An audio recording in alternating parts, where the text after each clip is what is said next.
a unifying force in the society. Respectable audience, Islam is the religion of unity. That is to say, in the terms of faith, this is a religion that is based upon believing in only God, the Lord and Sovereign. Unity in terms of world vision, the view of life and social system called for the unity of humanity and brotherhood. In Surah Al-Imran, chapter 3, verse 103, Allah says, "And hold fast to the rope of Allah, and do not be divided." Undoubtedly, more than any other religion on the world, Islam has unified the people, sharing the same belief through its art, its common language, and its judicial system that has Quran teaching as its base. Islam was the unifying force in the people of Arabic Peninsula, North America, and Middle East. Islamic law plays the most important unifying role. This is because it's more than a set of rules and regulations. The second most important element I would like to discuss here is Islamic art and the way it becomes a unifying force.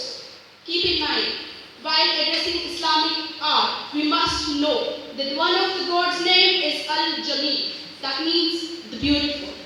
I'm using it as an argument in favor that how culture identifies itself with religion.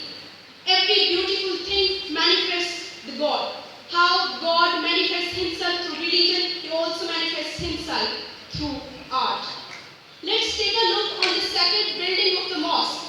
Mosque literally means the place of prostration.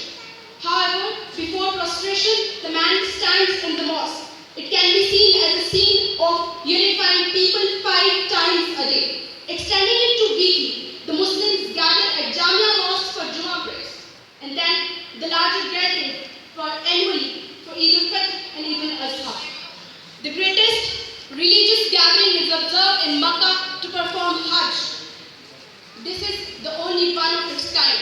There is no other such unified gathering around the globe, where people from different parts of the world unite at the same place. They not only share their ideas, but they also share their economic and social plans. The great examples of the brotherhood can be seen. Mr. President, unity is the single most pressing issue for Muslims today. Particularly now that when the ruling powers are using terrorists to spread sectarianism and bloodshed, without a doubt, what Muslim world needs today is unity. Unity against the colonial powers, which continue to steal their energy resources under the policy of divide and rule. The Prophet Muhammad, peace be upon him, said, "All Muslims are brother and they are one in the sight of God." So, for the sake of unity, all Islamic sects are acceptable and equal. We should learn to tolerate each other as different sects are just different flavors of the same principle.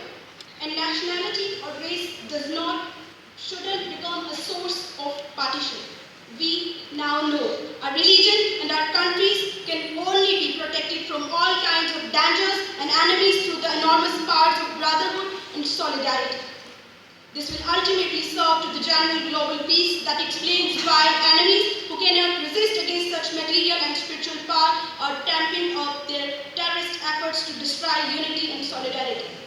Mr. President, nowadays, the United States of America and its allies are using and embarked on a global media campaign against Muslims, especially in order to attain their illegitimate objectives. On the other hand, they cunningly show the Bosch picture. They cunningly show terrorist acts carried out by ISIL and Al-Qaeda and other terrorist networks on the TV channels, aligning these terrorist networks are Islamic or Muslim countries. These extremists, they are trying to prove Islam is a harsh, extremist and dangerous religion. In these circumstances, the Muslims must stay vigilant against the corrupt incitements and contents. Islam lays greater emphasis on the importance of unity, as it is strength. The Islamic concept of monotheism is itself the other name of the unity of the mankind.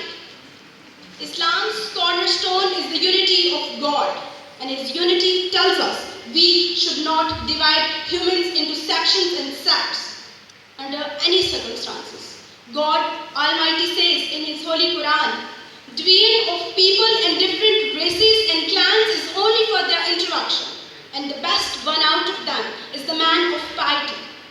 Contrary to the word Western powers nowadays preaching, Islam condemns terrorism and violence. Islam tolerates other religions, orders its believers and followers to respect and protect all humans, believes in unity of all humans and treats peace, justice and equality.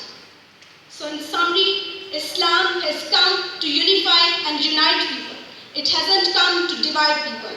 Islam was the greatest unifying force in the past. At present, the sole unifying force is Islam, and Islam will be the unifying force till the day of the judgment. Thank you all.